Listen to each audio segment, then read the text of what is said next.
योग दर्शन विभूतिपाद पातंजल योग सूत्र 19, 20 और 21।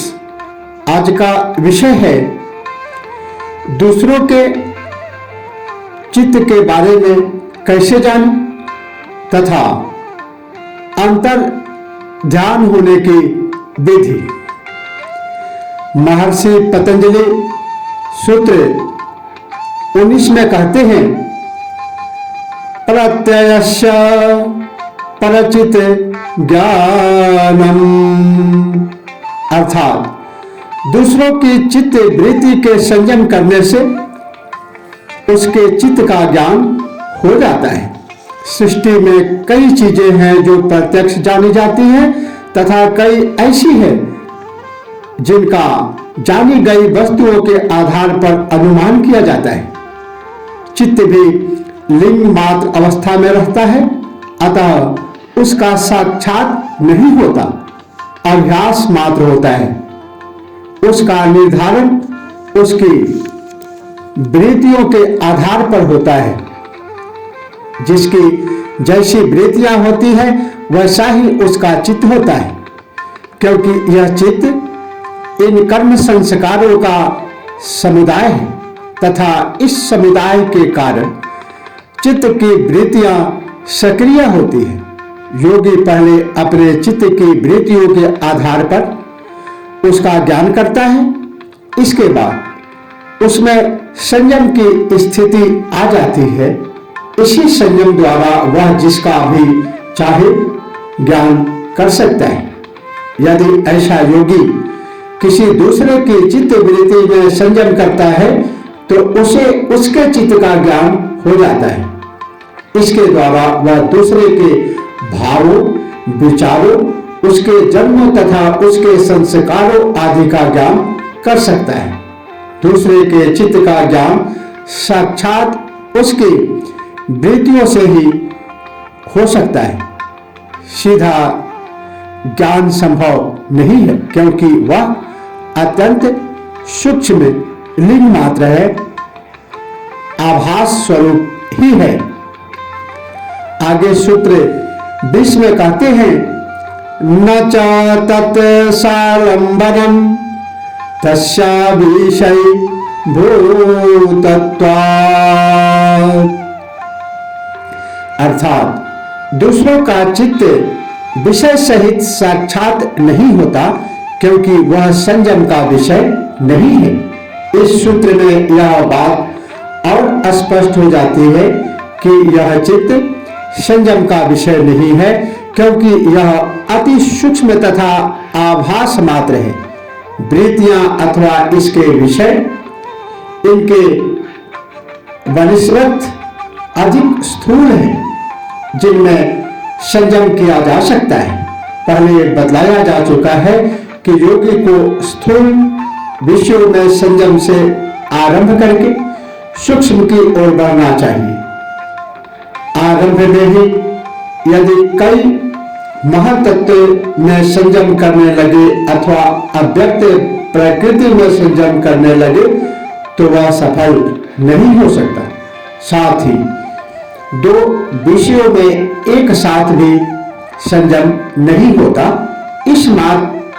इस सूत्र में यही बात कही गई है कि दूसरे के चित्त का उसके विषय सहित साक्षात नहीं होता, क्योंकि वह चित्त संयम का विषय ही नहीं है।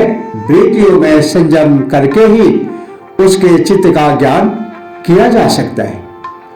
सूत्र 21 में अंतर्ध्यान के विषय में बताते हैं, काय रूप संयमा तद्ग्राह्य शक्ति स्तंभे चक्षु प्रकाशास्तम प्रयोगे अंतर्धानम, अर्थात शरीर के रूप में संयम करने से जब उसकी ग्राह्य शक्ति रोक ली जाती है तब चक्षु के प्रकाश का उसके साथ संबंध न होने के कारण योगी अंतर्धान हो जाता है। हमें वस्तुएं किस प्रकार दिखाई देती है। जब किसी वस्तु पर प्रकाश पड़ता है तो वह परावर्तित होकर हमारी आंख को पुतली पर पड़ता है, जो कैमरे के लेंस जैसा कार्य करती है। इस पुतली में से गुजरकर ये किरणें पीछे की ओर एक निश्चित दूरी पर उसका बिंब बनाती है।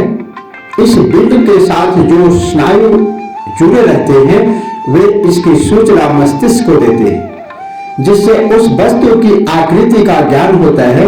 किंतु योगी ऐसी सिद्धि प्राप्त कर लेता है कि वह उपस्थित होते हुए भी किसी को दिखाई नहीं देता।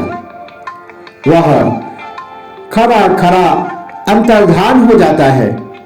इस सूत्र में इसकी विधि बतलाई गई है कि जब योगी अपने शरीर के रूप में संयम कर लेता है तो उसके शरीर का रंग ऐसा हो जाता है कि उससे प्रकाश की किरणें परावर्तित ही नहीं होती, जिससे दूसरे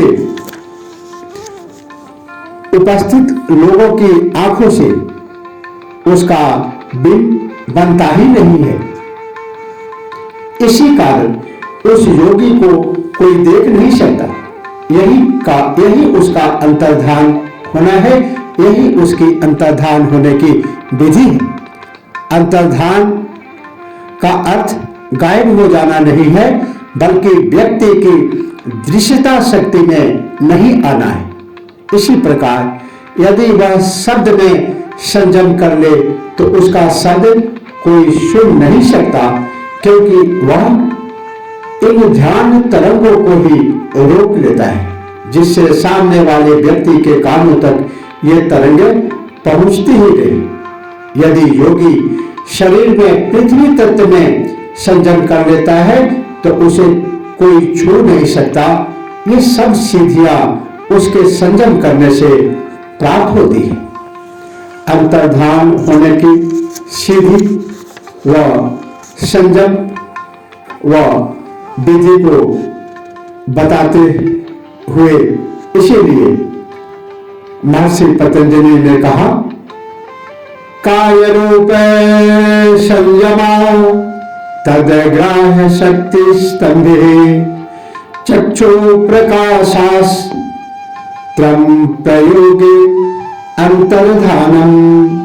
काया रूप संयमात, शरीर के रूप में संयम कर लेने से, काया रूप में संयम कर लेने से, तद ग्राह्य शक्ति स्तंभे, जब उसकी ग्राह्य शक्ति रोक ली जाती है तब चक्षु प्रकाशा संप्रयोगे, चक्षु के नेत्र के प्रकाश का उसके साथ संबंध न होने के कारण अंतर्धानम, योगी अंतर्धान हो जाते हैं। आज इतना ही। इसी के साथ ओम नमः शिवाय। जय श्री कृष्ण।